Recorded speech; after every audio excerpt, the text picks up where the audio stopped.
Welcome to today's Explainer. We're jumping right into a fascinating and, honestly, pretty intense window into the ancient world.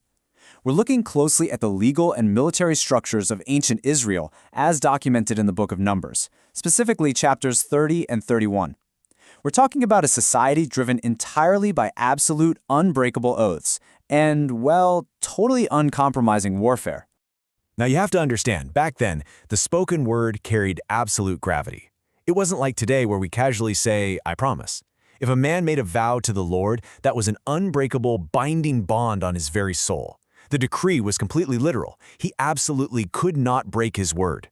He had to do exactly what came out of his mouth, no exceptions. But when we look at ancient domestic law, there is a really stark contrast. While a man's vow was absolute, a woman's vow was entirely conditional. It was strictly governed by patriarchal authority. So whether her oath actually stood or not depended completely on her marital status and what stage of life she was in. So here's how that veto power actually played out. If a young, unmarried woman made a vow, her father could step in and void it on the exact day he heard it. A husband had that exact same veto authority over his wife. But here's an interesting detail. Widows and divorced women, they held sole, unvetoable responsibility. Their vows stood completely on their own, exactly like a man's. Now, there was one absolutely crucial legal nuance here. What if a husband stayed silent at first, but then tried to cancel his wife's vow days later? Well, the law said the legal and spiritual burden completely shifted to him. By breaking the established word after the fact, he would bear her iniquity. He took on all the guilt. Okay, so this rigid adherence to decrees didn't just govern the home, it literally commanded the battlefield. And we're going to violently shift gears here. When Moses mobilized against Midian, he didn't just take a massive random army. He took exactly 12,000 armed Israelites. That is precisely 1,000 hand-picked soldiers from each of the 12 tribes. And you'll see right away, this was not your standard secular military campaign.